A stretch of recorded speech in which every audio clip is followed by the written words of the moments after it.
ఉన్నతమైన రాజ్యాంగ పదవుల్లో ఉన్న వ్యక్తులు, అలాగే బీజేపీలో ఉన్న ఈయన ఏజెంట్లు, వీళ్ళందరూ కలిసి అటువైపు పుష్ చేసి కలపాలనుకుంటున్నారా? అందులో భాగంగానే వరుసగా ఈ తప్పుడు స్టేట్మెంట్లో కొంచెం సమన్వయంతో కూడి వస్తున్నాయా? అలాగే మొన్నటికి మొన్న ఆయన బాయ్కాట్ చేస్తున్నాం ఈ ఎన్నికలని చెప్పి ఒక స్వీపింగ్ స్టేట్మెంట్ చంద్రబాబు నాయుడు గారు తెలుగుదేశం పార్టీ అధ్యక్షుడు ఇవ్వడం, ఇవన్నీ చూస్తుంటే డెస్పరేట్గా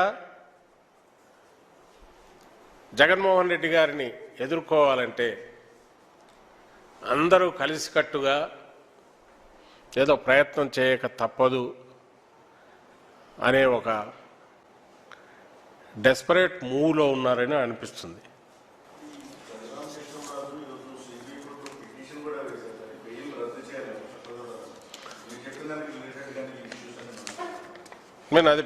నేను ఇంతకుముందు అన్నదాని ప్రకారము ఈ మధ్య జరుగుతున్న పరిణామాలు ఈ వారం 10 రోజులవి ఒక కొత్త రాజకీయానికి, కొత్తదంటే పాతదే తెలిసిందే, ఎక్స్పెక్ట్ చేసిందాం. వీ ఎక్స్పెక్టెడ్ ఇంకొక 2 సంవత్సరం తర్వాత మొదలవుతుంది అనుకున్నాం, కానీ అది కంటిన్యూ అయ్యేట్టుంది.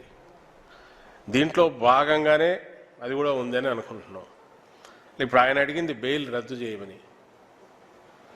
బెయిల్ రద్దు చేయడము, చేయకపోవడము, బెయిల్ ఇవ్వడము, అసలు అంతకుముందు అంతకాలం జగన్మోహన్ రెడ్డి గారిని అక్రమంగా జైల్లో ఉంచడమే తప్పు. 90 డేస్లో బెయిల్ రావాలా, ఏదరు మీరు అదన్నా కావాలా, పూర్తి ఇది ప్రూవ్ కావాలా, లేదంటే బెయిల్ అన్నా ఇవ్వక తప్పదు అంటే అదే 16 నెలలు ఎంతో లాగారు. ఇప్పుడు మళ్ళీ బెయిల్ రద్దు చేయమంటున్నారు. దానికి రీజన్ ఏందో తెలియదు.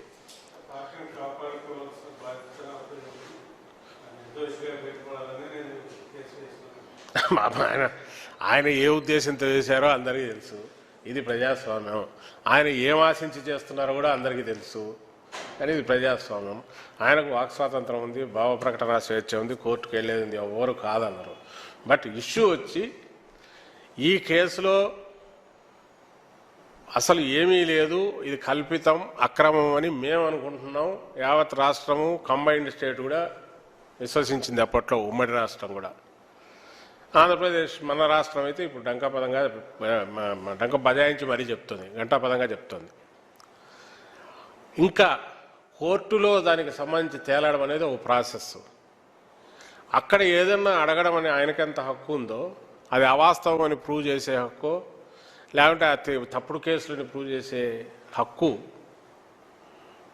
మాకు ఉంది. కాబట్టి జరుగుతుంది, మంచిదే. యాక్చువల్ అందరికంటే ఎక్కువగా ఊరుకునే జగన్మోహన్ రెడ్డి గారే. అవి త్వరగా తేలిపోతే, ఎందుకంటే లేవు దాంట్లో ఆధారాలు. దాంట్లో చాలామంది ఇప్పటికే డిశ్చార్జ్ దీని కింద పోయారు. వాళ్ళందరూ లేకుండా ఆ కేసు అది నిలబడేది కాదు. అది ఎవరు లీగల్, ఎవరిని అడిగినా చెప్తారు. త్వరగా అయిపోతే నిజంగా బెటరు. ఈ మాత్రం అనడానికి కూడా వీళ్ళకుండదు. కానీ మొన్ననే ఎవరో వాళ్ళ నాయకుడే, బీజేపీ నాయకుడు ఒకరు ఏ క్షణానో బెయిల్ రద్దు అనడం, ఇదిగో బెయిల్ రద్దుకు మేము వేసామనడం, ఓహో ఇదేదో రద్దు అవుతుందేమో ఎందుకంటే కోర్టులన్నీ వీళ్ళు చెప్పినట్టే నడుస్తూ ఉంటాయి కదా అనే ఒక ఇంప్రెషన్ ఆల్రెడీ ఇస్తున్నారు. కాబట్టి వీళ్ళే అది జనంలోకి పోవాలా. ఆ కన్ఫ్యూజన్లో ఒక 5,000 ఓట్లు 4,000 ఓట్లు ఎక్కువ వస్తాయని ఆశ ఉంటే ఉండొచ్చాము. వాళ్ళకి ఎప్పుడూ జగన్మోహన్ రెడ్డి గారు కానీ రాజశేఖర రెడ్డి గారి కుటుంబం గురించి చులకనగా ప్రజలు మాట్లాడట్లా. అట్లా ఆ చులకన అభిప్రాయం కలిగించాలని వాళ్ళు తలకిందులు తపస్సు చేస్తున్నారు 10 ఏళ్ళగా. వాళ్ళది చేసే కొద్దీ ప్రజలు ఆ కుటుంబాన్ని మరింత దగ్గరికి చేర్చుకుంటున్నారు. ఇప్పుడు కూడా అదే జరుగుతుంది. ఆకాశం మీద ఉమ్ముతున్నారు, ఏమవుతుంది, మొహం మీద పడుతుంది. అది వాళ్ళైనా, టీడీపీ ఏజెంట్లైనా, లేదా మా దగ్గర విపరీత స్వాతంత్రం, స్వేచ్ఛ స్వాతంత్రం, భావ ప్రకటన స్వేచ్ఛ ఉందనుకొని వీళ్ళు చేసుకుంటున్న వాళ్ళైనా, ఇంకొకరు ఏజెంట్లుగా పనిచేస్తున్నాయినా, ఎవరికైనా ఒకటే సూత్రం. అది పార్టీ అయినా, నాయకులైనా. జగన్మోహన్ రెడ్డి గారికి సంబంధించినంత వరకు ఆయన ఆషామాషిగానో సరదాగానో రాజకీయాల్లోకి రాలే, లేదా సరదాగా జనం ఊరికే ఏదో ఫ్లూక్లో ఇట్లా ఎన్నుకోలే. తను కష్టపడినాడు, జనంలో తిరిగారు, జనం బ్లెస్సింగ్స్ వచ్చినాయి. 5 ఏళ్ళు ఆయన పాలన చేయనియాల. కానీ ఆయన పాలన చేస్తున్న పాలన ఎక్కడికి తీసుకెళ్తుందో ఈలోగా మాకు అసలు పుట్టగతులు ఉండవని వాళ్ళు ఇప్పుడే మొదలు పెడుతున్నారు. ఇంతకుముందు నేను ఎప్పుడు అంటున్నట్టు పిల్లి శాపాలు పెట్టడం, నోటుకు వచ్చినట్టు తిట్టడం, ఆకాశం మీద ఉమ్మడం, అది వాళ్ళ మొహాల మీదే పడుతుంది.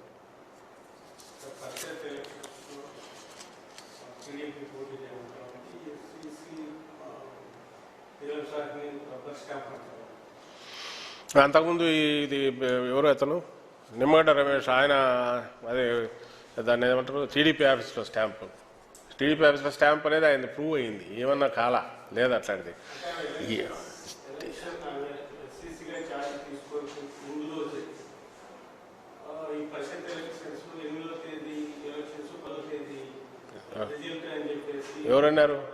ఎవరన్నారు అందరూ ఊహించిందే, మీరే అడిగారు మీడియా వాళ్ళు, సార్ ఎన్నికలు జరుగుతాయా అంటే అమ్మ మేమే చెప్పినాం, బ్యాలెన్స్ ఉండి తమ డ్యూటీ చేసే ఎస్సీసీ వస్తే ఇమ్మీడియట్ పెడతారు, ఎందుకంటే 6 రోజులు అయిపోయి ఎన్నికలు, ఇన్నాళ్ళు ఎందుకు ఆపినారో వాళ్ళ ఆన్సర్ ఇవ్వాలా, అసలు సంబంధం లేని పంచాయతీ ఎన్నికలు ముందుకు ఎందుకు తెచ్చినారో వాళ్ళ ఆన్సర్ ఇవ్వాలా, ప్రచారం మాత్రమే ఉండి పోలింగ్కి పోయే 6 రోజులు మాత్రమే ఉండి దీన్ని ఎందుకు ఆపారో వాళ్ళు చెప్పాలా, ఎక్స్ప్లెనేషన్ వాళ్ళు ఇవ్వాలా. వాళ్ళంటే నా పాయింట్ ఇంతకుముందు ఎస్సీసీ అది ఓపెన్గానే చెప్పాము. ఈ రోజుకు ఉన్నాయి ఆ కంప్యూటర్లో ఏదో టీడీపీ ఆఫీస్లో తయారైనవి ఆయన అఫిడవిట్లు కానీ ఆయన చేసినవి కానీ అనేది ఆధారాలు సరే, సిఐడి దగ్గర కూడా ఆధారాలు ఉన్నాయి, అది బయటకు ఎప్పుడో ఒకసారి రాక తప్పదు. నిమ్మగడ్డ రమేష్ అనే వ్యక్తి ఇప్పుడు వ్యక్తి అయిపోయాడు, మొన్నటి వరకు ఆయన ఎస్సీసీగా ఉండారు, ఆయన he has to face the music, తప్పదు, ఫేస్ చేయాల్సిందే.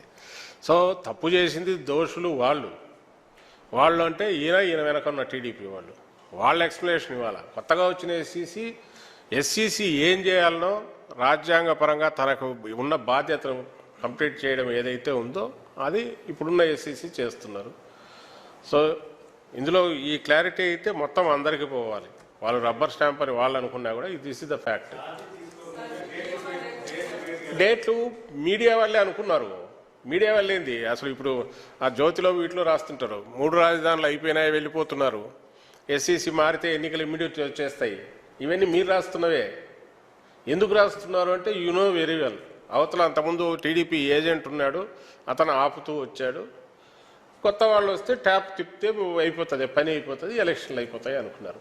మీరు రాసుకున్నదే తప్ప మా వైపు నుంచి చెప్పాల్సిన అవసరం ఏముంది? ఖచ్చితంగా ఓటైతే చెప్పగలం. చీఫ్ సెక్రటరీ గారు ఆ రోజే పోయి ఎందుకు కలిసి ఇంప్రెస్ చేయాలని ట్రై చేశారు, ఎందుకంటే త్వరగా ఎన్నికలు పూర్తి చేద్దాం అనుకున్నాం కాబట్టి. కోవిడ్ ఫాస్ట్గా వస్తుంది, ఇది వచ్చేలోగా ఈ 6 రోజులు 7 రోజుల ప్రక్రియ ముగిస్తే కోవిడ్ మీద పూర్తి దృష్టి పెట్టచ్చు. ఇందులో రహస్యం ఏముంది? అక్కడ ప్రభుత్వం వైపు నుంచి అంతకుముందు అడిగాము, ఆ నిమ్మగడ్డ రమేష్ గారు ఎస్సీసీగా ఉన్నప్పుడు అడిగాము, కొత్త రాగా కూడా వెళ్ళి అదే అడిగి, కొత్త ఎస్సీసీ రాగా కూడా సిఎస్ వెళ్ళి అదే అడిగారు. She was convinced, new SCC was convinced and she gave the order. దీంట్లో రహస్యం ఏం లేదు.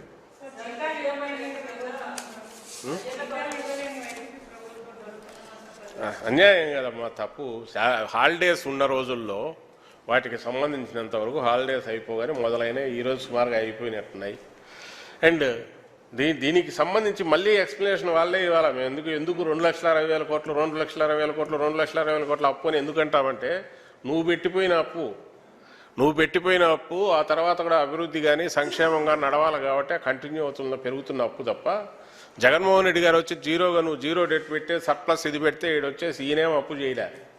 నీకు 90,000 కోట్ల అప్పుతో నువ్వు ఇన్హెరిట్ అయిన స్టేటు 2,60,000 కోట్లకు ఎందుకు పెంచినావు ముందు చెప్పు. అందులో నువ్వు డెవలప్మెంట్ చూపలేవు, సంక్షేమం కూడా చేయలేకపోయావు, నువ్వన్నా అదేది రుణమాఫీ కూడా పూర్తి చేయలేకపోయావు, కొని ప్రామిస్ చేసింది కూడా. అది మీరు